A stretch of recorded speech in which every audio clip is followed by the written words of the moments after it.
Yes. It's to have someone wrong you and you forgive them. That's why they said the Christian road, it isn't an easy one. No. It's not an easy one. It seems that way when you first walk in, right? Like, life is going to be great. Butterflies and roses. But no. Yeah. It comes with tests. It comes with trials. It comes with so much to build up your faith. Yeah. Very much like Abraham is going through right now. Yeah. It comes with things, but the reward is so great. Yeah.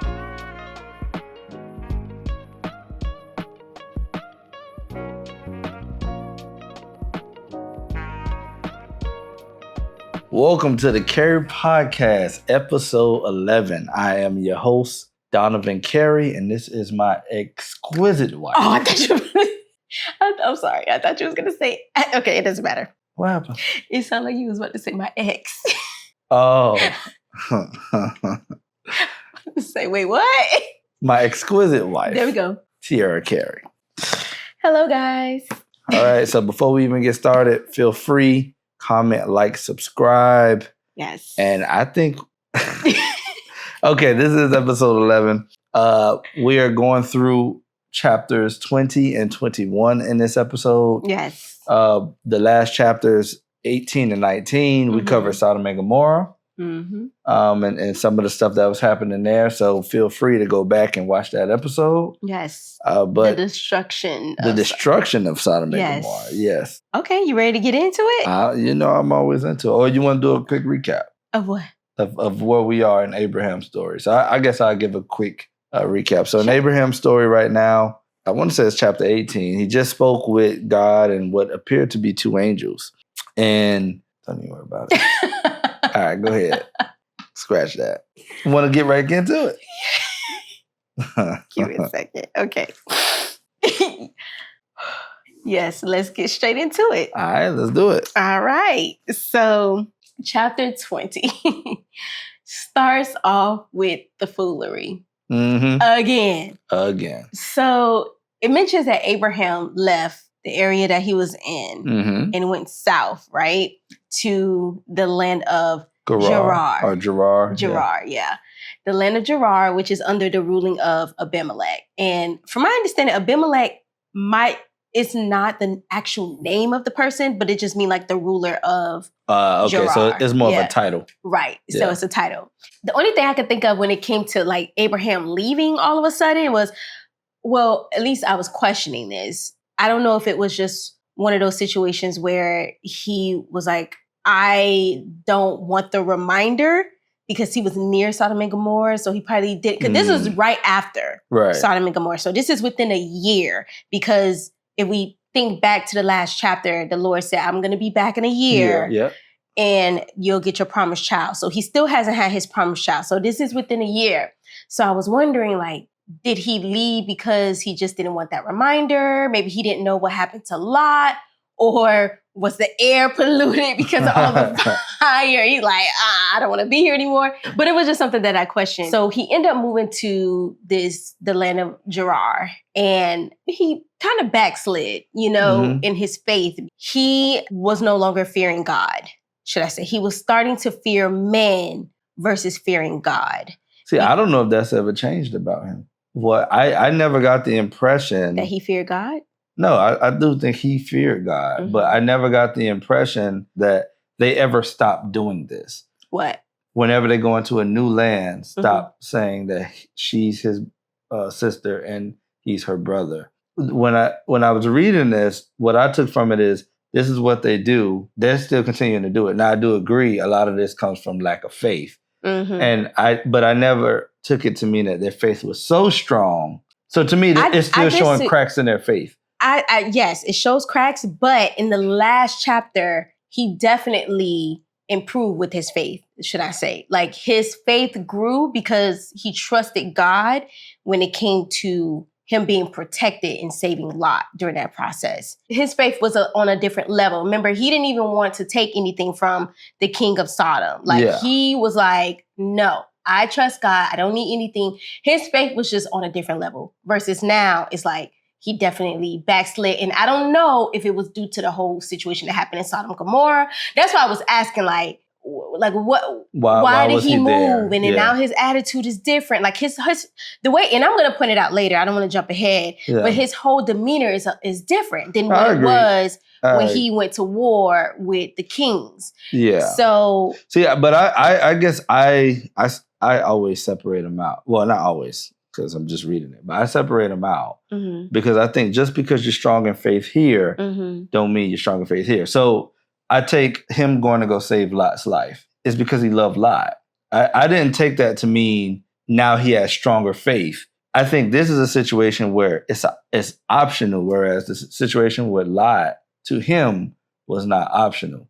So to me, it's no different than anybody else going to war. Yeah, they may be scared, but they're going to do it if it's something that they believe in, as opposed to this, which to me is he's going to something optional. And because it's optional, his faith is shaky here because he's worried that, hey, Sarah's beautiful and they'll kill me for her. Yeah, I mean, I agree with the faith is shaky, but I do believe that his faith. So you believe if during that time, if he had to go into another land, he would have claimed Sarah as his wife. Yeah, I don't know what he would have did, but I feel like his faith was just on a different level. Like it just seems like it's like a roller coaster. Which is kind of, I mean, that's normal. Yeah, I think that's actually more relatable. I agree with that. Yeah. But in this moment, based on what we're reading here, I do realize that he has backslidden when it came to his faith, when it came to trusting God's promise when he said that he would protect him. Mm-hmm. So it mentions that he goes ahead and he lies to the people of Abimelek that Sarah is his sister. Yeah. And I don't want to say it's a full lie, but it's a half a truth. Yeah, it's a half a truth. Right? It's He's claiming one part without the other. Exactly. Right? Though she is his sister, he's not making it very clear that this is also my wife. Right, right.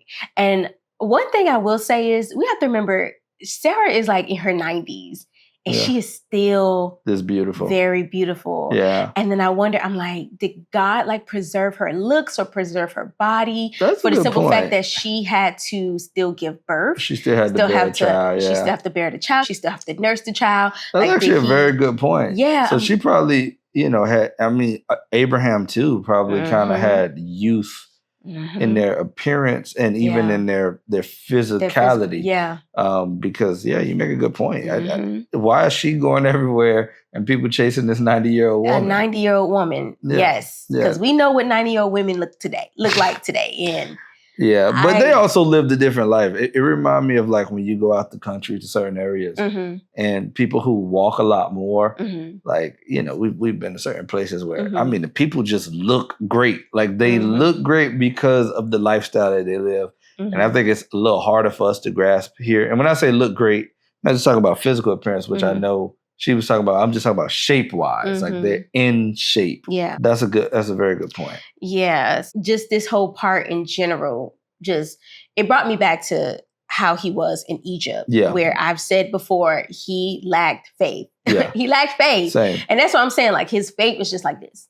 Yeah. It seems to be, right? And once again, I do think that that's normal. I do think that, for us, we can sit up here and pretend like your faith is always at, top, but that wouldn't be true. As situations change, as your life changes, as your position changes, it's a lot easier, I would say, to have faith when everything is going right. Or when nothing is going right. Yeah. I feel like those are the two places it's easiest to have faith, right? When nothing is going right, it's all you have is faith. Yeah. And then when everything is going right, you don't have any controversy, you don't have any adversity. It's a lot easier to have faith. But when you're in kind of that middle phase and you're trying to build something, it becomes challenging sometimes because now you have something to lose. Yeah. Everything's not guaranteed. That's where faith gets kind of shaky at times, at least in my experience. Yeah. Yeah. And so in his case, his faith was very shaky. But we're seeing a repeated cycle here. And I wonder if God was allowing this cycle to continue because he didn't learn his lesson. Yeah. Absolutely. I think we all find ourselves like, I can't believe I'm here again. Mm-hmm. Right. Or, you find yourself making that same mistake. Yeah. Sometimes it's financial mistakes. Sometimes I think this is a big one, relationship mistakes. Mm-hmm. People find themselves in the same situation over and over again. Mm-hmm. There's usually a sign to look inward. What's the famous quote? Insanity is doing the same thing and expecting a different result. Mm-hmm. Right. So I think God is sometimes giving us that lesson to learn, or I would even say that faith to build. Yes, in his case, I think so. Or that fruit to grasp, right? Like what fruit you should be. I know patience is a big one for me that I feel like I'm constantly having to learn over and over. Yeah, right. It's because I lack some of it. Yeah, same. So, that one is probably the hardest one. Yeah. So he's learning this again, just like Egypt. Yeah. He didn't really learn it just yet. Yeah. But he is definitely going through another test. Same situation. Yeah. Yes. That I believe so. Mm-hmm. So it goes on and it talks about how Abimelek does take Sarah. Yep. Right. So again, we're in this repeated cycle. And then God comes and visit Abimelek in his dream. Yes.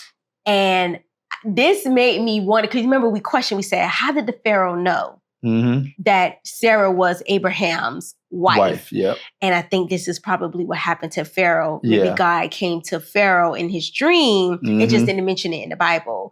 But here he does come and visit Abimelek, and he says to him, and I quote, "You are a dead man. For that woman you have taken is already married." This is the NLT version. Okay, that's NLT. What does it say here? Like, yo. I was like. Yeah. Okay, straight to the point. Straight to the point. I found that extremely wow. Yes, same. Yeah. I like my eyes was so wide. Yeah. I don't have time to mince words. This is what now when they talk about Old Testament God, this is him right here. See, but I still think he offered him grace. He did. Yeah. He definitely offered him grace. Yeah. But it was just... it's just straightforward. It was just very straightforward. I ain't got time to sugarcoat nothing. I don't need to. I don't need to, because you got plans for Sarah. And you know what? As I was talking with it, just hit me. And I know I cut myself off, but... the fact that they're still doing this knowing that Sarah's going to be taken by the Pharaoh goes to show their real lack of faith. Because Sarah's supposed to be preparing to get pregnant. Yes. you know? So the fact that she's supposed to be prepared to get pregnant and he's, all right. Offering his wife up, knowing she's beautiful. Because he's worried that he's going to get killed. And it's like, okay. Why even go? And that goes back to the original point. That's why I'm like, so why you went if you so scared? Yeah. This man was minding his business. Yeah. As I'm thinking maybe he was trying to make alliances or something, right? Because you got to realize the way he's seeing it is, this is my land soon. And we see what happens later, which we'll get to. I think at this point, he's probably trying to build connections, diplomat. I mean, now, do I agree with offering your wife up? How he's going about it? Yeah. No, probably not the best move. Well, definitely not the best move. But I guess when you got God, when God got your back, God kind of moving like. Yes. Right. But one thing I will say with this part, it really just shows how serious God takes marriage. Yeah. That he does not play when it comes to marriage, into a covenant made before him.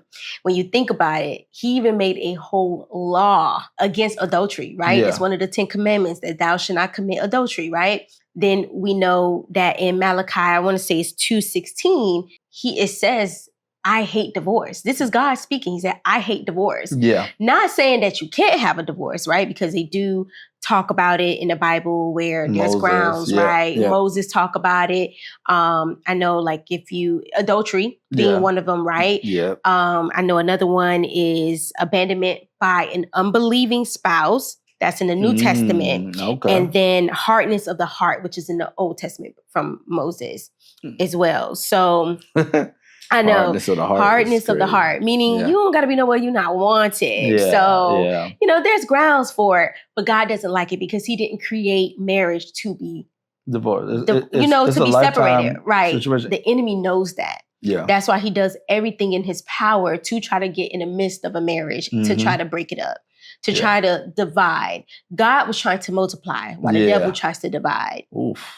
that make you think about some of the stuff that's going on today and how easy it is to get divorced. Remember, we saw a sign that said like $200. Yeah, $200 from like a lawyer for attorney. Or something. Yeah. And I was like, okay. Just that simple, huh? Yeah. But we gotta be careful with how we choose our wives. That part, because so that we don't have to, and husbands, so that we don't have to be get into a divorce. That part, I was gonna say, it's so important to consult with God before the I do. You have up until it don't matter, even if you're engaged, you can call it off. Yep. You know what I'm saying? It's not or delay it, whatever you need to do before you say I do, because God does take it serious. Like even like just think about the turmoil that comes from adultery, right? Like all the pain, all the hurt, or even during the divorce process. You hear about it all the time about how stressful it is trying to divide everything, right? You hear people say all the time, like you have two people who, even when they agree on the divorce, it gets so messy that like they're okay with it. Everybody's like, all right, we're going to do this clean. Yeah. And then it just gets so messy by the time they start going through the procedure that they hate each other by the end of it. And even then, like, and I don't care how many divorce parties people throw. People throw divorce parties? Yes, they throw divorce parties. I don't care what people, how they try to celebrate. It still comes with pain. Yeah. And you still have to heal from the situation. And it could take time. Okay. And even think about the kids that are in the midst of it, right? Yeah. They may not say it, but you'll notice it in their behavior, how their behavior changes. And it affects them internally because they're dealing with this separation too. So it's just a lot that comes from divorce. It just shows how that goes against God's will for marriage. Yeah, no, absolutely. I think that's a very good point. Yeah. I know you're always in on the marriage stuff. I'm going to go in. Yeah. So God don't play. And, it actually reminded me of, it's a verse, I think we already went through it, but that God told Abraham, whoever blesses you, I will bless them. Whoever curses you, I will curse them. And if we're going based on what you're saying, which we already know, Sarah, God only looks at one. He really sees one flesh. We saw that with Adam and Eve.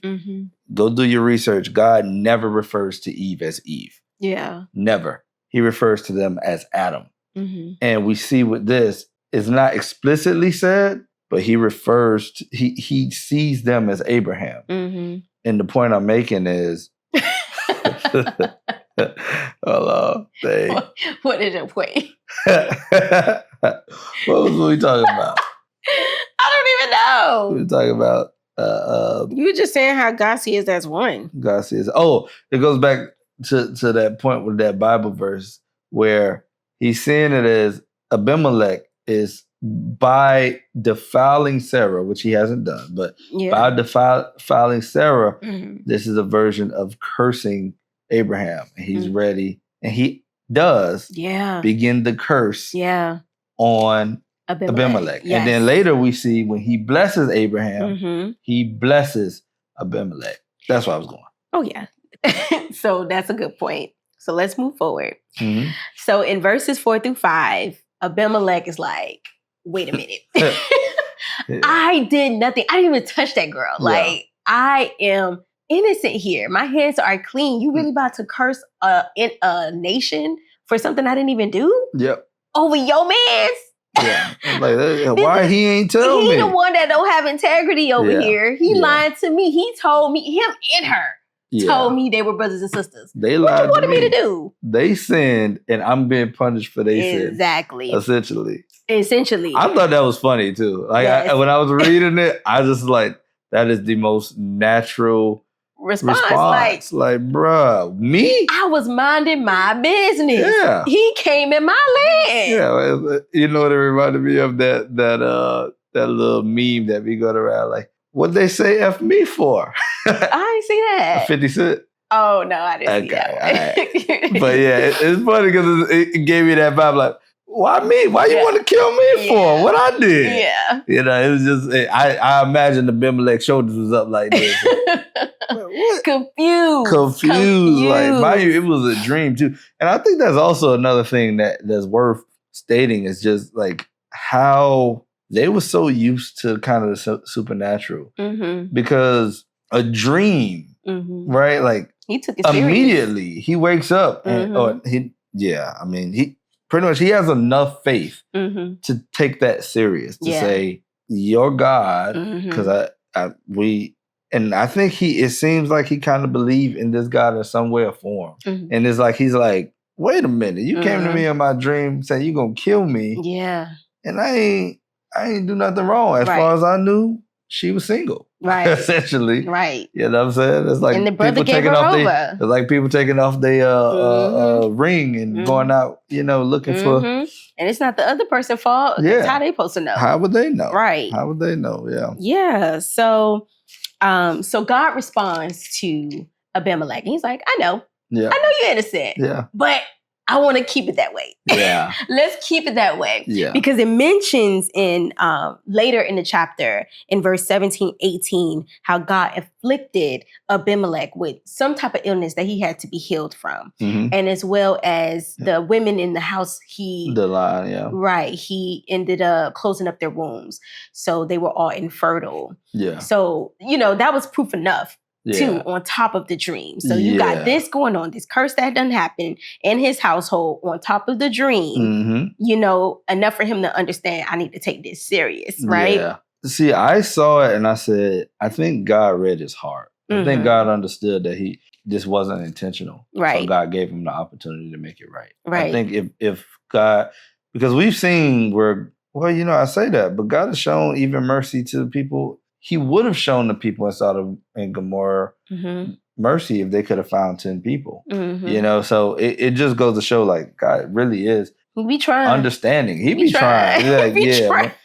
By the time he actually start making stuff permanent, it's because, we don't be trying. We don't be trying. Yeah. We're not taking them serious. Once again, it goes back to the fear of God. Yes. And I was going to say, I said it once again, but really we haven't said that specifically. Well, I said it earlier. Okay. Yeah. Remember I was saying, I said Abraham didn't fear God. Didn't fear God. Yeah. Yeah. But we'll get there. Like you were saying, God did show mercy. He gave him an option. He gave him still his free will. Yeah. You choose. Either you return Sarah. Or you'll never have children. You return Sarah. Yeah. And I will reverse this curse. I will have Abraham pray for you, and he will go ahead and fix the mess he caused. Yeah. Or I kill everybody. You choose.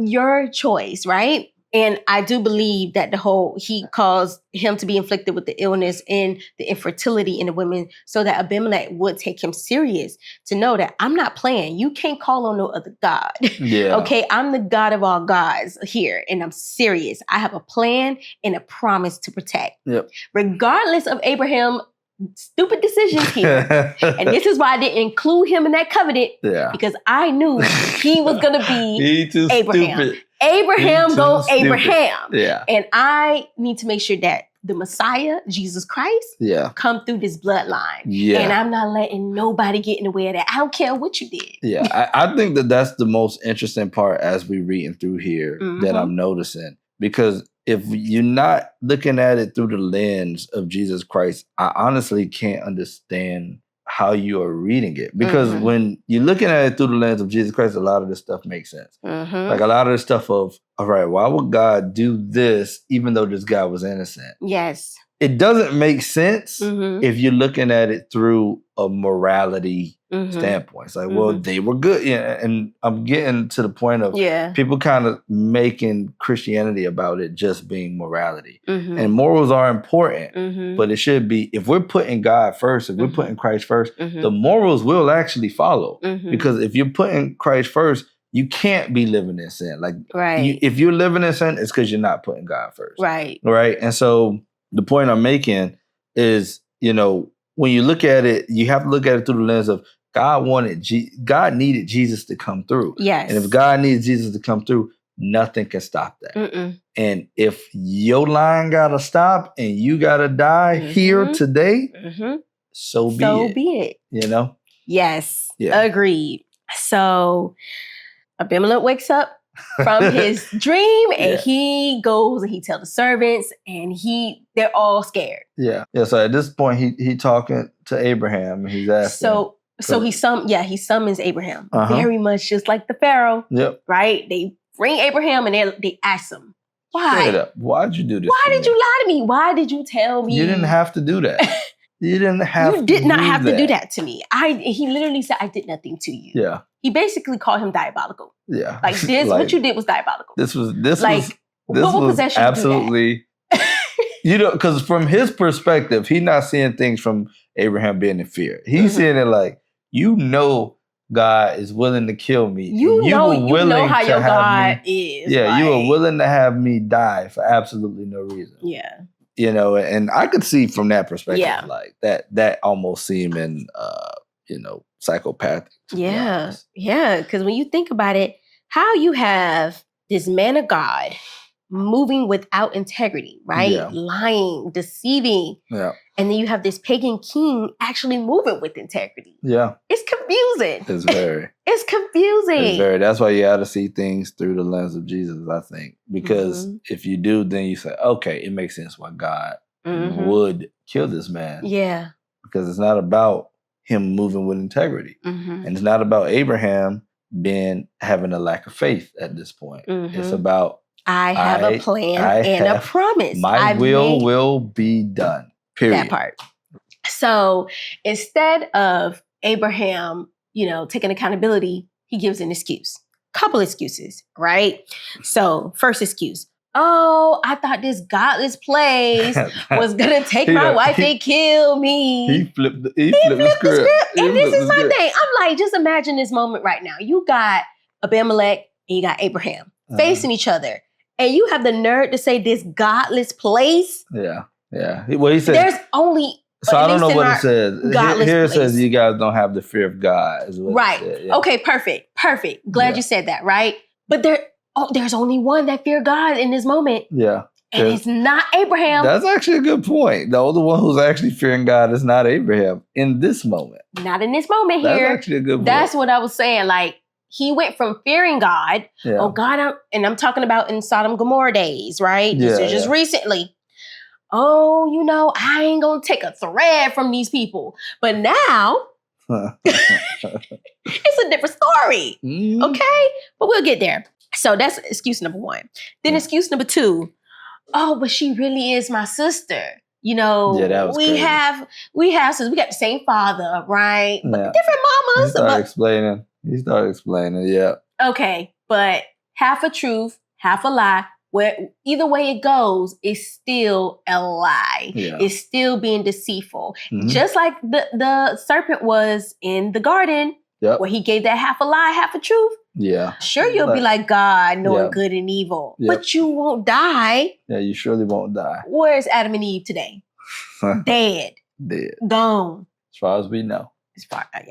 I'm pretty sure. Yeah. Well, it didn't say it. It didn't say, but we can assume. But we know. They go. God, all right, especially God the flood. God said they would die. So and I'm sure that were they on that ark? Yeah, that's true. All right, so they are gone. Okay, they didn't survive that. I can tell you that. Okay, and then excuse number three. He's like, oh, God called me from my land, or I'm paraphrasing here, but God called me from my home, and I've been going from this place to this place to this place. So I've been telling her to do me a favor and tell him you're my sister because they'll kill me. They'll kill me, right? Okay, so indirectly, he's blaming God because you're saying, oh, God took you out of your homeland. So now you going from this place to this place and you're scared for your life. You don't feel protected. Although God told you, you were protected. Yeah. It's interesting because as much, flack as we give Abraham at this point, once again, this is all very realistic stuff here. Like this is, when I say realistic, I'm saying we know we're protected, but we go through those. And that's why I was talking about that. Up and down. Because we go through those bouts of, that's how anxiety is, right? When you get anxious, it's because there's that fear there. And we know 2 Timothy tells us, God did not give us that spirit of fear, right? So it's coming from somewhere that's not godly. But the point I'm making is, I think God knows that too. Like he knows that we are bound by this weird in the flesh that we, like nothing is permanent. Only thing that's permanent is change. And that goes with sometimes our faith as well. Sometimes it's stronger than others, right? Well, you don't know the situation. It does seem easy to just walk into a place and say, hey, this is my wife, which is what he should have done. But they must have really been killing people for this at some point. And they might have. For him to be that afraid. But they might have. But what I'm saying is, he should not be blaming God. He should not be blaming God. Yeah. And the way he worded it, as if like he had to protect himself. He in the wrong here. But, if we're going back to the Adam and Eve thing. Like his job should be to cover his wife as God is covering him. So God is doing his job. We know that. Abimelek could definitely speak to that, right? But he's not protecting his wife. He's not protecting his flesh, his partner, right, in the situation, because he's essentially just giving her away out of fear that he will be killed. Yeah, right. And if we compare that to what Jesus did, it was actually the opposite, right? So Jesus said, "Hey, the church is his bride," and he died for his bride. Yeah, right. Whereas Abraham is afraid of dying, and he's actually offering his bride to any and everybody, really. Wow. That's a good one. That's a good one. Yeah, I love that revelation there. Yes. God is moving. God is moving. Yeah. But the whole point I was just trying to make was he was making excuses here. Yeah. Instead of because I'm pretty sure at this point, he knows everybody's womb has been closed up. He know Abimelek got this illness because you got to pray for him. And God calls him a prophet. So Yeah. you know what's happening here. So instead of him taking accountability and apologizing, instead he gave excuses. Just like Adam and Eve. Yeah, that part. So he should have asked for at least for forgiveness, something, but he didn't even do that. Nobody is repenting at this point. I have noticed nobody is accepting accountability. Nobody. Now, once again, we have a ton of reasons why we do what we do, and they didn't have all of this info. But, I think it even shows that it's not natural to the flesh to do that. Yeah. It's natural to try to escape. It's natural to give excuses. These are our natural flesh. This is our natural response to these things. I think what it's showing is we have to go against our flesh. We have to work against it every day. Yeah. To live the godly life. Yes. So Abimelek, even though he was the seed, he still decided to actually take accountability, by giving sheep, oxen, female servants, 1,000 pieces of silver. He's giving him these things when God only told him to give back Sarah. God didn't tell him to do all of this. So here he's going up above and beyond. But what he said to Sarah in verse 16 was a little bit of funny. You can kind of tell how he felt because he said to Sarah, "Look, I am giving your brother 1,000 pieces of silver in the presence of all these witnesses." So he made a point to say brother. So I feel like low key, it was like a subtle rebuke, a subtle. Well, since y'all not sarcasm. telling me you husband and wife. Because none of them has officially admit to it. Yeah. Now, why do you think he did that? I think it was just like I feel away, but he feared God more. Yeah. I think he definitely, that's what I was coming to. I think somewhere, so we're going to get into it soon, but when I look at it, I'm like, I don't know what Abimelek believed in before, but clearly this resonated with him. And I think he's looking at it and saying, all right, this guy's actually moving with God. Here you go. It's almost like I want to be aligned with this guy. That's how I saw it. And I think we see a little bit of that later. I think it was more of treating your enemies with kindness. Yeah. And it brought me to Romans 12:20, because I was going to say this is a prime example of what, at least in the New Testament, and what Jesus and Paul preach about how we're supposed to treat our enemies that do us wrong. So in Romans 12:20, and this is from the New King James Version, it say, "If your enemy is hungry, feed him. If he's thirsty, give him a drink. For in so doing you will heap coals of fire on his head." And I feel like this was Abimelek's way of heaping coals of fire on Abraham's head. And I know it worked because Abraham accepted it. Yeah. Where before, again, back in Sodom and Gomorrah, he wouldn't accept it. Yeah. But this time, Abraham actually accepted because it was one of those, I feel like it was like a guilty conscience. Like, I did this to him, you know, and I shouldn't have. I was wrong. So I don't think he was on that high horse like how he was before. And that's why I said, like, his faith, like, he's just, I don't know, there's something going on there. But also, Jesus speaks about this in Matthew 5, verses 38 through 39, where he said, you have heard that it was said, eye for an eye and tooth for a tooth. But I tell you, do not resist an evil person. If anyone slaps you on the right cheek, turn to them the other cheek also. So it's not saying, like, be abused or accept abuse or anything like that, but it's just saying, kindness can do way more than revenge can. And that's why God says, revenge is mine. Yep. And we are to just like place it onto God. Like, hey, God, you deal with that? Yep. Can you at least, right? Can you handle that? Because I'm just going to forgive. Yep. I'm just going to treat them with kindness. And I'm just going to let God do his will when it comes to that situation. Mm-hmm. So I feel like even though Abimelek isn't, worshiping God, he clearly fears God. And so this is a God-fearing man. I guess we could say this at this point. Yeah. And I feel like the way he handled that situation is the way we are called as Christians to handle situations like that. Mm-hmm. Most definitely. I actually agree with that. Yeah. It's hard. I'm not going to say it's easy. But it's so hard. I'm not going to say it's easy. Once again, that goes back to what, I was saying, just it's not innate, right? Mm-hmm. Like, it's not the thing that you want to do. It's not the easy thing to do. It's actually the hard thing to do. It's to have someone wrong you and you forgive them. That's why they said the Christian road isn't an easy one. No. It's not an easy one. It seems that way when you first walk in, right? Like, life is going to be great. Butterflies and roses. But no. Yeah. It comes with tests. It comes with trials. It comes with so much to build up your faith. Yeah. Very much like Abraham is going through right now. Yeah. Yeah. Like, it comes with things, but the reward is so great. Yeah. The reward is so great.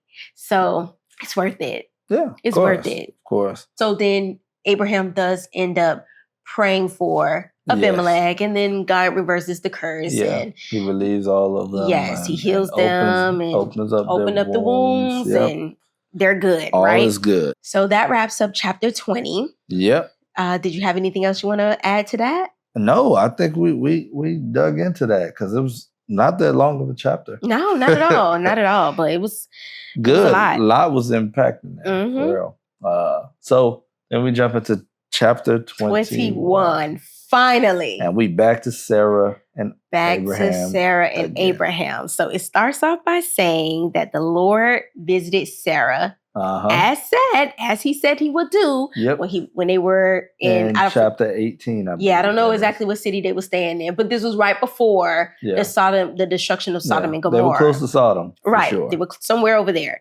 But he did come and visit them. Then Sarah conceives as he said he would do, right? Abraham despite 100 years old. 100 years old. Despite their disobedience, despite their unfaithfulness, God still came through with the promise. As he always does. As he always does. Yep. And this is just a testament of just like how his timing, like you just have to trust his timing. Yeah. Because even with Noah, like, and I'm just going based off of what we have read so far, even with Noah, like this it wasn't an overnight thing. Yeah. Right? And that's the thing. There's so much stuff happening that we can't comprehend, that we don't even know. Mm-hmm. And, going back to where I said, sometimes I know I struggle with patience, right? Yeah. The thing that helps me at times is, all right, there are battles being fought. There are things that has to happen for me to get where I need to be. And so I need to just be patient. And sometimes that's not even the way God wants me to go. Right. Right. That's a whole nother conversation, which I think, this kind of touches on a little bit. But yeah, I think we have to be very, just like we have to offer people grace, we have to also extend that to God because he know what he's doing. Yes. So back to Sarah and God coming through in this promise. Yes. So at this point, this is about 25 years later from the initial promise, right? And she has the baby, and Abraham obeys and circumcises Isaac within 8 days. At 8 days. At 8 days. Yes. Yeah. And Sarah says in I believe this is verse 6, where she says, God has made me laugh, and all who hear will laugh with me. So it probably finally hit her why Isaac's name is laughter. Yeah. But I didn't really get much from that part. So in verse 8, it mentions that Isaac did grow up and he's weaned. And based on what I researched is different ages back then that this could have been. It could have been at 3 years old, could have been at 5 years old, could have been 12-year-old. And I was like, if it was 12, it reminded me of Game of Thrones. You remember that part where that big boy was... That older kid. Yes, I forgot his name, but he was like the prince of something. Yeah. He was from the Reach, something like that. Whatever. I don't know. They was up in the mountains. Yes, but if it was 12 years old, I could understand why Abraham would be super excited and want to plan a feast and throw this feast or whatnot. Yeah. But so he was weaned. Right? He was weaned, and Sarah happens to see Hagar and Ishmael mocking Isaac. So he very much could have been 12 years old. Okay. I don't know, but it's giving. It's definitely giving. So so she catches them mocking them, and she it's funny because it actually does not say that in the King James that they were mocking. Mocking is in certain, like they changed the word in different, depending on what version you read. What it says. It just said that she saw them. What? So wherefore... Mocking. Oh. Yeah. I don't read very, very well, do I? Okay. Okay. Yes. So she was mocking them. Okay. That was the whole big deal with this situation. Yeah. Yes. So that pisses Sarah off. And she's like, Abraham, they gotta go. Okay. Yeah. He will not have Ishmael will not have any parts of the inheritance from Isaac. Yeah. Right? So this whole situation here, I wanted to pause and go into the New Testament because Paul is very important guy. He's the apostle. Yep. He's the chosen one who kind of got the church in order after Christ had died and was resurrected. He's the one. A lot of the formalities and rules that we have today came from Paul. He wrote so many of the books. Yes. Actually, of the Bible. So. Yes. Just bear with me here, right? Bear with me. I want to go to chapter 4, verses 22 to 29. I want to read it because I feel like it's so important to Christianity today. So just to kind of give a little backstory of what I'm about to read here. So Galatians is basically a letter that Paul had written to the Gentiles. And these are people that accepted Christ as their Lord and Savior by faith. Very much just like I mentioned before in the last video, how Abraham accepted the new covenant. Let me not say new covenant. Yeah. Who accepted the covenant with God by faith. And these are the people who accepted the new covenant by faith, right?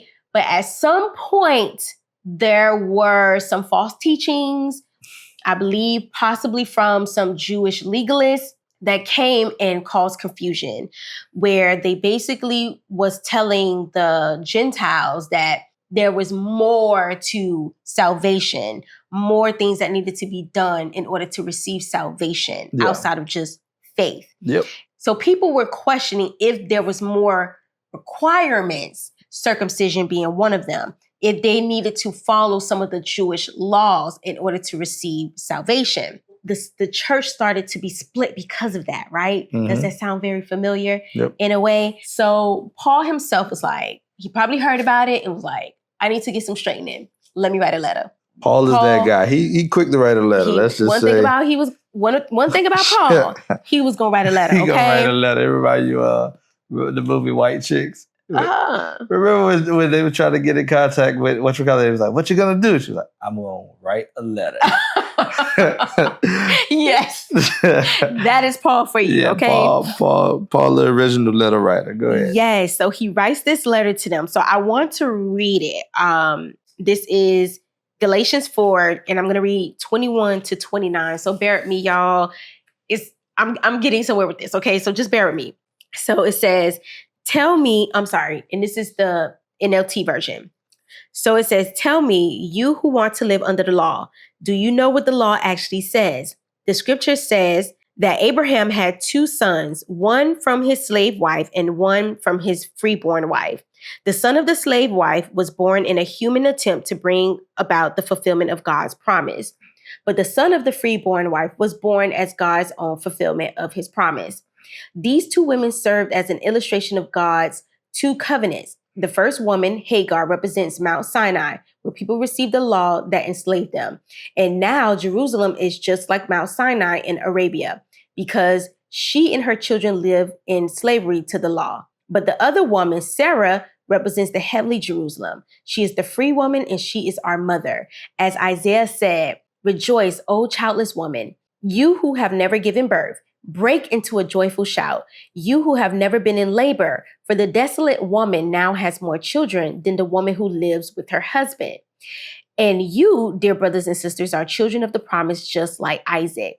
But you are now being persecuted by those who want to keep the law, just as Ishmael, the child born by human effort, persecuted Isaac, the child born by the power of the Spirit." Wow. Yes. So I just want to break that down just a little bit. So in here, Hagar, we know, is the servant woman, right? She's their slave here. She represents the old covenant, the law, right? The Jewish law here. Sarah, being the free woman that he's referring to, represents the new covenant, which God promised to us, freedom through Christ. Ishmael is Hagar's son, who was born in slavery and born in human effort. He represents the flesh. Isaac, who is Sarah's son, he was born in freedom, born by God's promise, and he represents the spirit. Basically, what Paul is saying is that trying to earn salvation by obeying the religious laws, and I'm talking about the Old Testament laws, the Old Covenant, is like being Ishmael, a slave. But trusting God's promise by living by faith through Christ is like being Isaac, free. It's not the rules that are pleasing to God. It is faith. And we have been seeing that from the beginning. Yeah. But in Galatians 4:30, I actually want to read that one because I didn't read that part. So it says, "But what do the scriptures say about that? Get rid of the slave and her son. For the son of the slave woman will not share the inheritance with the free woman's son." So, dear brothers and sisters, we are not children of the slave woman. We are children of the free woman. Basically, what he is saying is the slave woman and the free woman cannot stay under the same house. The flesh and the spirit cannot stay in the same house. The law and grace cannot stay under the same house. That is what he's pointing out in verses 30 and 31. That Old Testament law was implemented, I don't want to say only, but it was mainly implemented to pave the way for Jesus. We know this, right? It was there to create structure, order. I need y'all to be in a certain way because I need the Messiah to come out of this lineage here, right? And that's why Jesus comes and he says, I didn't come to abolish it, but to fulfill it. To fulfill the law. So and that was in Matthew 5:17. Jesus fulfilled the law for us when he died on that cross for us. And that's how we were able to get the new covenant, which is we receive salvation by faith, by grace. I just want to kind of like give an example of this. So think about it like a pregnant woman, right? Think about all the laws, all the policies, guidelines, doctors have to go through, nurses have to follow all the, even you can't eat that. Certain drug companies have to put these restrictions. Oh, pregnant woman can't do. It's a lot of things that are in place to protect that baby, right? During the pregnancy. And even when you get up to the hospital, there are still procedures that are done to make sure that the baby makes it out safely, that the mom has a safe delivery and the baby is healthy. It's the same thing what God was doing when he created that Old Testament law. I need to make sure that this baby, that this plan, this promise comes to pass and be fulfilled through Christ. You know what I'm saying? But it wasn't something that was permanent. Just like, after the baby is here, you're not still following those guidelines anymore. The rules change. It changes, right? And that's why it says in Romans 5:1, therefore, being justified by faith, we have peace with God through our Lord Jesus Christ. I think that that's a really good point. Yeah. Because one of the things I have realized since we kind of, started this walk. Yes. Is that the way I know if I'm moving the right way is peace. Yeah. There's peace. And I think to your point, a lot of the people who are trying to beat people up, yes, there's a lack of peace. Yes. Though correction is important. Yes. Right? Correct. And we talked about this a little bit. Correction is important. But a lot of people are lacking the grace to correct. Yes. A lot of people are not even correcting, with faith first. They don't even talk about faith. Yes. All they talk about is the law. Yes. And like you said, I would even go. You even made a good point where you said when you're walking in the Spirit, naturally, a lot of that stuff will line up. It will align up. Yeah. Work doesn't come before the faith. Yeah. Faith comes first, and then the work follows. Yeah. Naturally. Yeah, it's natural. It's literally natural. Yes. It's like if you walk in the right way, you will notice a lot of. If I'm gonna just talk top 10 commandments, right? Or the 10 commandments. Yes. You're going to be aligned with almost, I can't think of nothing that you got to actively think about. Like most of these are just normal things that you just know are not right to do. Like even if you didn't even know what they were, you wouldn't do it because you're walking in faith. Yes. And I think that that's such an important piece that sometimes get left out of I'm not going to say out of the discussion, but out of when we're talking faith, unfortunately, sometimes it just gets construed of, well, if you got enough faith, that means you're going to be healed. If you got enough faith, that means, like, it's always in terms of trying to get something, right? Like, faith equals this. Yeah. But that's not what it's about, right? Yes, all of that stuff may come, but it may not come. Yeah. That should not have any implication on your faith. Right. Right? Like, your faith should be strong regardless if times are good, if you're sick, if you're healthy, if you're broke, if you're rich. That shouldn't change your faith. Yeah. Now, obviously, we're reading Abraham. That's a lot easier said than done. But that is the way we're called to live. Yes. And that's what walking with God truly is that faith. By faith. Yeah. Yes. That was such a good example of what we've been saying from the very beginning about how faith is so much more important than anything else to God. And just to kind of go back to the, I'm getting I'm on topic, but off topic. Just to go back, because it just came to mind, where I was saying how God implemented the Old Testament laws just temporarily, right? It wasn't something that was supposed to have been permanent. When you think about it, remember, God is the one that told Hagar to go back to that home, right? To be under that same roof with Sarah. Yeah. And we know following this, right? God actually told Abraham, go ahead, let her go. It was only temporary. Yeah.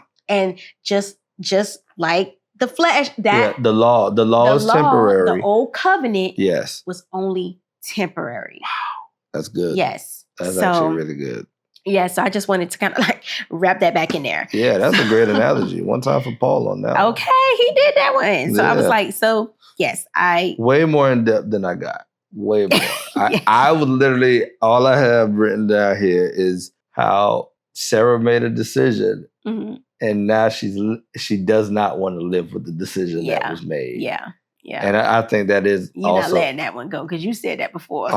Yes. Yeah, because I feel like it's very relevant. Yeah. I feel like we do that a lot. And once again, when you're dealing with patience, this is the actual implication of not having good patience. When you are not patient and you try to take things into your own hand, this is actually what happens, right? You find yourself like, dang it, now you're trying to undo that thing that you did, right? Yeah. And because she did not have patience, which ultimately results from strong faith, if we're being honest. Yeah. Right? So the way that Israel turns out is kind of just like Sarah was with human effort, essentially, where Sarah was trying to, because she wasn't hearing from God when she wanted to, she started trying to take stuff into her own hands. And we saw that a lot. Well, we see that a lot, and we haven't gotten there yet, but we see that a lot with the Israelites. Yes. Right? When God is not moving at the pace that they want,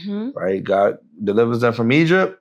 He's not moving at the pace that they want. What do they start doing? They start looking at false gods. They start doing things that is not in accordance with God. And that's why Paul was equating that to the flesh. Yeah, that's what it is. That's why that is why Paul was equating that to the flesh versus Isaac, who was God's promise, right? When he actually did what God said to do, that was being led by the Spirit. Yeah. So that is the difference there. But back to the story. Yep. Okay. So Abraham gets all upset. Like, this is my son. Yeah. No, I don't want to. You tripping. tripping. You acting out of emotions. Yeah. No, we're not doing this, right? I think, too, this is a little bit of a correction, right? Because he's like, last time we listened to you, this happened. I ain't listening to you this time. At least that's what he thought. That's what he was planning. Yes. So, but then in verse 12, God actually told Abraham, do not be upset over the boy and your servant. Do whatever Sarah tells you, for Isaac is the son through who your descendants will be counted. Yeah. And this just also shows that God agrees that the two can't be under the same roof, right? Yeah. Yep. And then he does mention, I will also make a nation of the descendants of Hagar's son because he is your son too.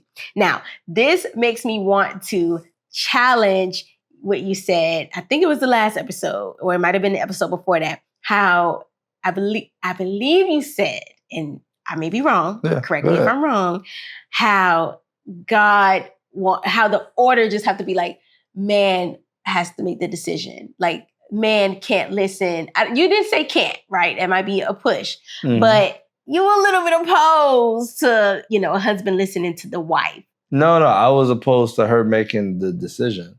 Yeah. But here God says, listen to her decision. Yeah. I don't think that disagrees with what I was saying. I don't think that you should never listen to your wife.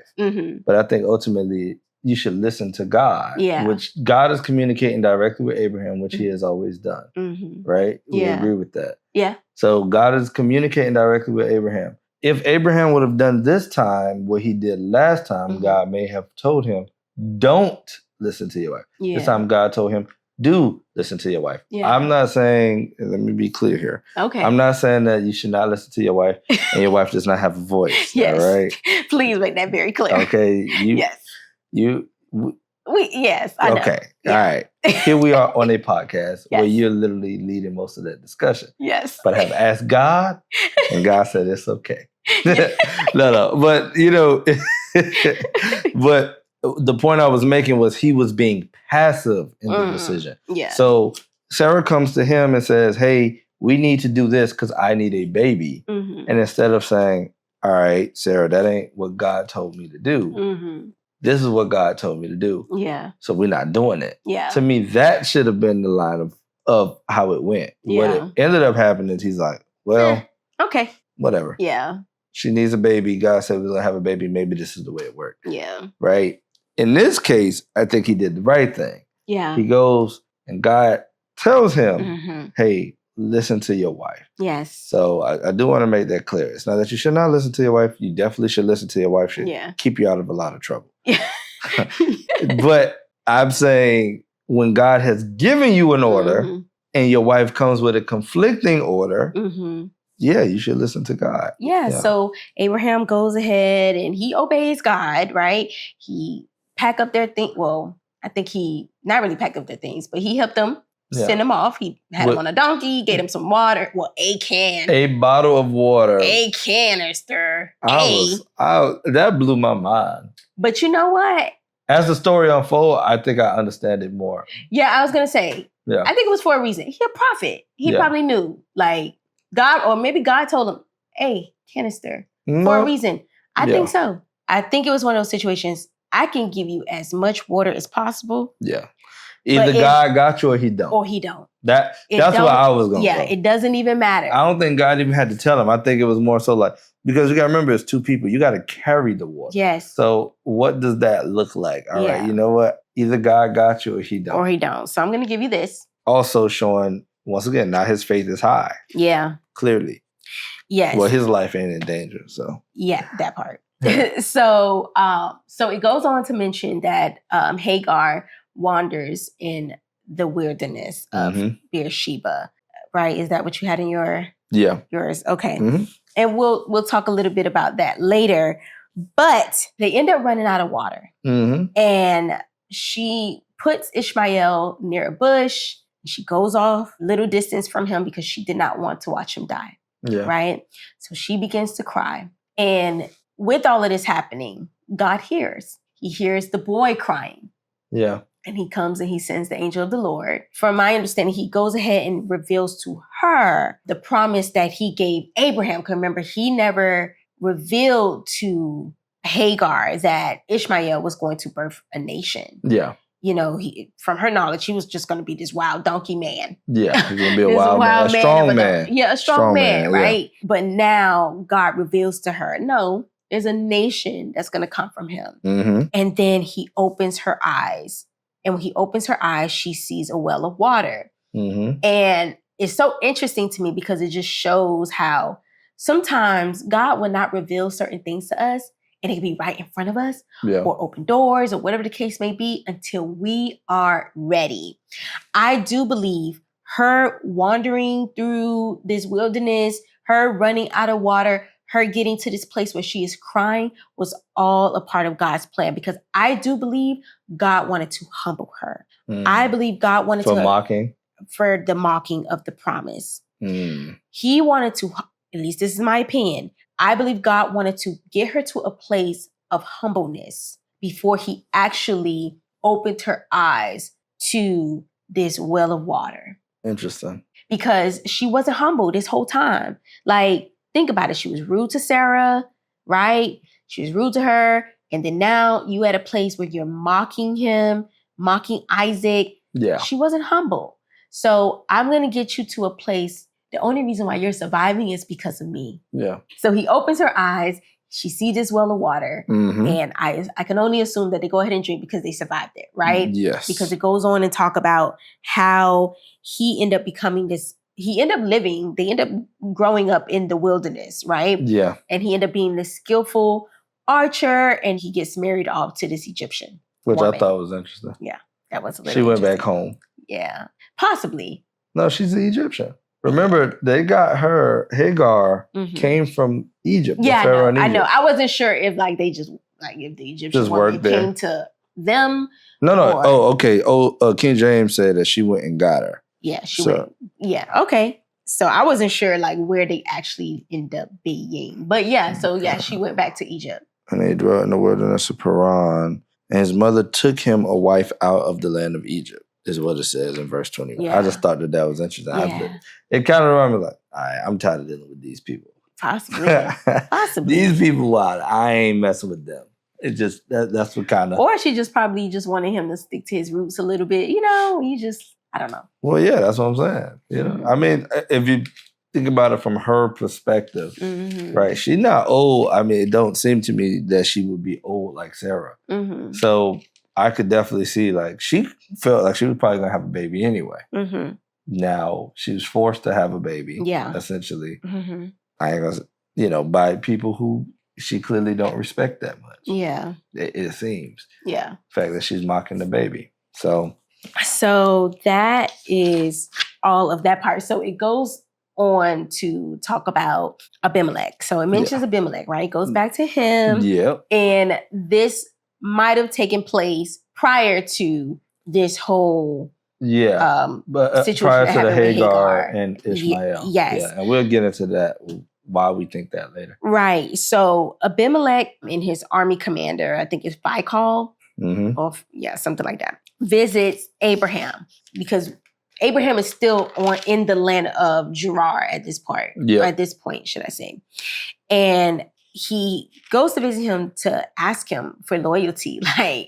You already deceived me before. I need to know, I need you to swear to me that you will be loyal to him, his descendants, and the country as a whole, right? I need to know you're not going to deceive me again, because clearly your God is very powerful. Yeah. It's very powerful. So I need to know that you would not do this to me again. Yeah. Right? So Abraham, I need to know I can trust you. Yes. So Abraham swears to it, right? I don't know if swearing is a good thing or not, but he swears that, he won't do it again. But in the process of it, he complains to Abimelek that Abimelek's people had stolen this well by force from Abraham. And Abimelek mentions that he had no idea. He's like, why, you never told me this. I had no idea. Yeah, what are you even talking about? Right. So they made a peaceful treaty, and in the process of it, Abraham offers him 7 lambs, which was interesting. But I guess the number of 7 first he like gave completion. him some sheep and oxen. Oh, okay.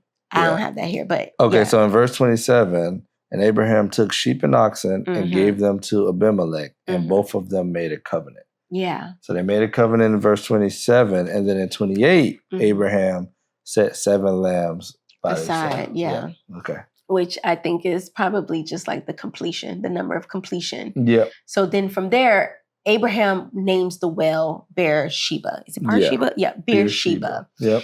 And he plants a tamarisk tree there, and then goes into this place of worship for God, and it refers to God as the eternal God here, right? We'll see Beersheba throughout the Old Testament, but just to kind of go back, I know you wanted to... Yes. So I'll tell you the revelation is that I wonder if it was Hagar and Ishmael. The reason why Abimelek don't know what well he's talking about, I wonder if Hagar and Ishmael has something to do with it being the first time, if that well was actually Abraham's well. Yeah. You see what I'm trying to say? Yes. So now I don't know about violently. I don't know. Yeah, and when we're talking about the well, we're talking about the well that God revealed to the well. Hagar. Yeah. So I think it's believe... interesting that they said right after that Ishmael was an archer.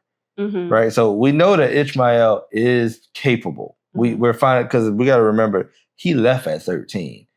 In this time, 13 years old would be a capable man. Like that's not a little boy like we think of 13-year-olds today. He's literally a hunter, right? What I'm saying is, I wonder if that well that Abraham, so we know it's in the same area, this Beersheba well, but Abimelek seems to have no idea what he's talking about.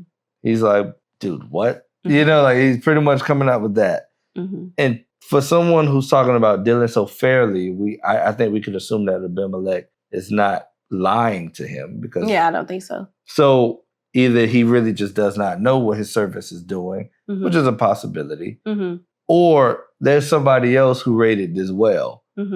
And as you were reading, I'm like, I'm curious if it's Hagar and Ishmael who raided this well. Abraham, being a prophet that he is, dug out this well for later for Hagar and Ishmael to be able to drink out of later. Nope. I didn't get that from it. No, not intentionally. Because no, I mean, it might not have been intentional. I think that might have been God's doing there. Yeah. Okay, I agree with that. Yeah, I don't think that it was intentional. But I'm just saying, I think that God probably led him to dig out this well for Ishmael and Hagar to be able to drink out of later in the land of Beersheba. If this is the same well, I don't know. Yeah. But they do refer to this well a couple times, or at least the area a couple times throughout the Old Testament, where this is just kind of like a retreat place. Yeah, this is where everybody kind of meet around. And I don't know. I just, as you were reading it, I'm like,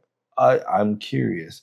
Yeah, because one thing we will seems know like is nothing. Yeah, because it seems to be by the time that Hagar and Ishmael see this well, Beersheba, this well was established.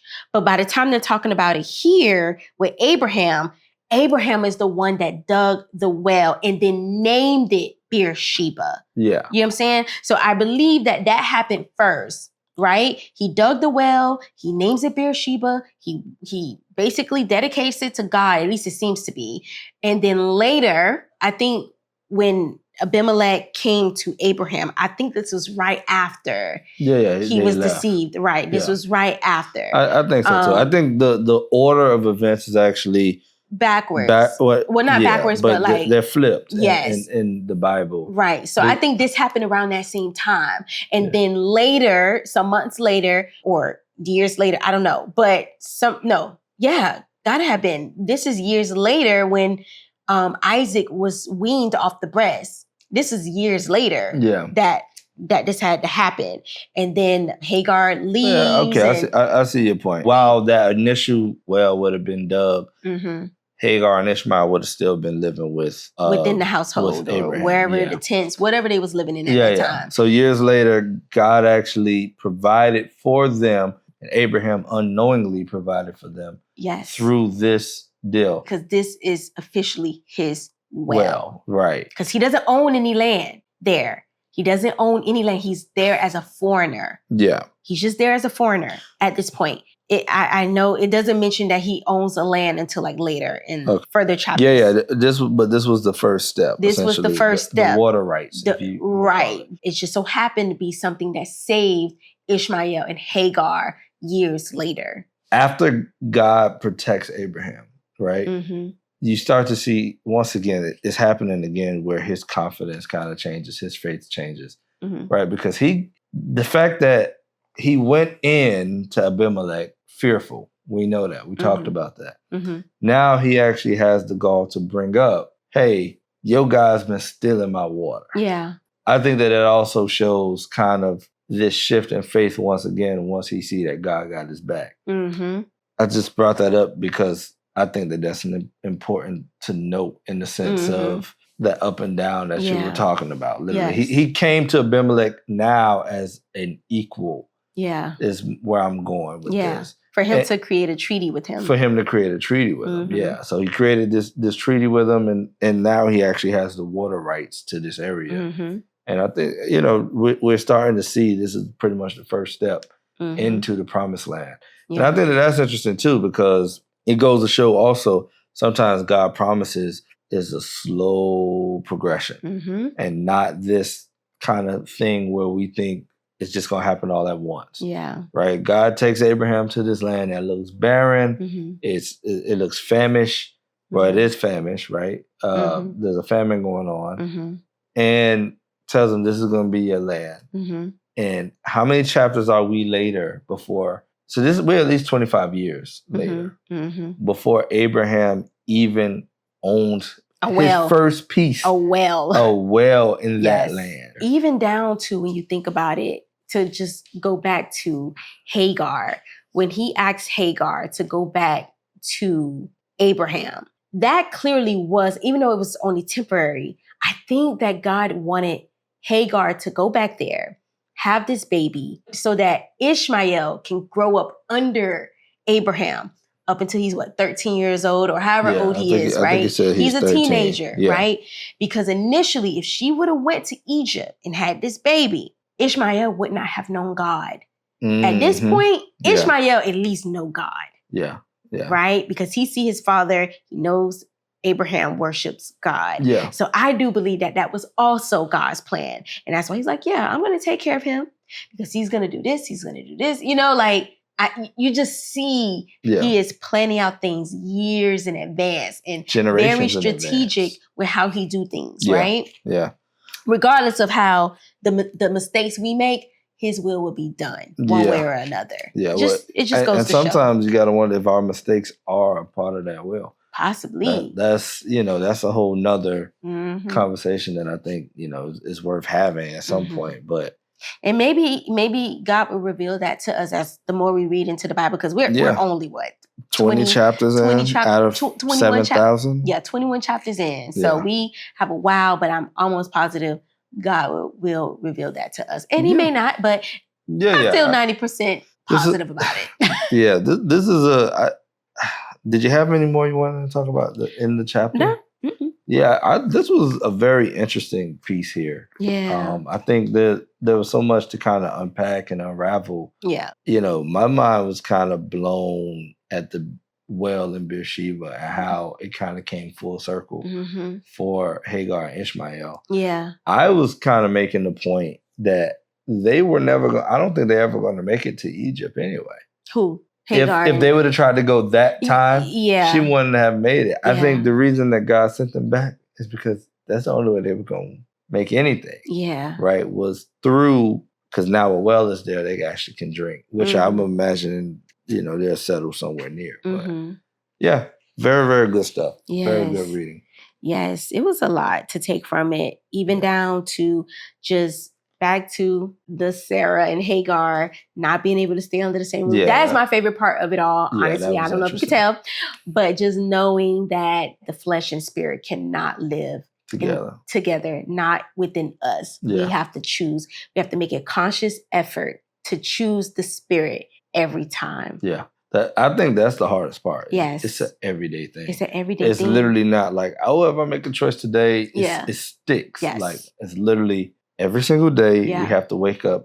And I actually equated a lot to being married or, like that's what marriage is. Yeah. It's like Choosing waking up each other every day. Every single choosing day. it every single day. Yes. That's the decisions you make, the actions you do is by us choosing to be married every day. And You're the not same just married thing forever. with being that bride of Christ. We're choosing him every day. Every single day. Yeah. Because we are technically in a marriage with him, right? Or as about church. to be. Yeah, as a church, as a body of Christ. Well, the choosing part in theory is easy, but what it comes with, right? What it comes with, the things you have to give up, the things that you have to, it's not easy. I do think it get easier though, in the sense of once it becomes a lifestyle, it doesn't feel like you're missing out on so much. Yeah. But, I think going back to once you accept him, you'll naturally start to live through the law. Yeah. Right?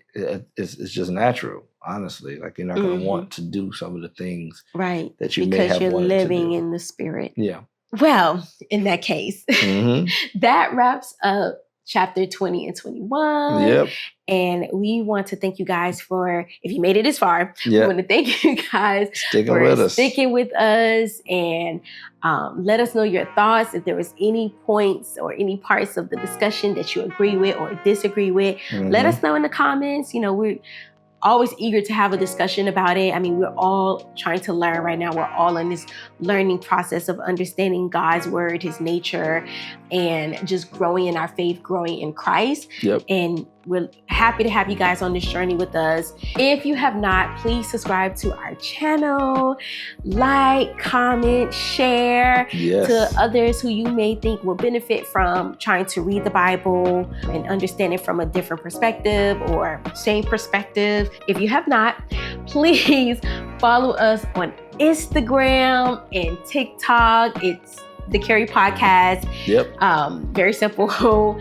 And connect with us. So next episode, we'll be covering chapters 22 and 23. Yes. Yeah. Come ready. Yes. So again, we thank you guys. We love you. Have a good one.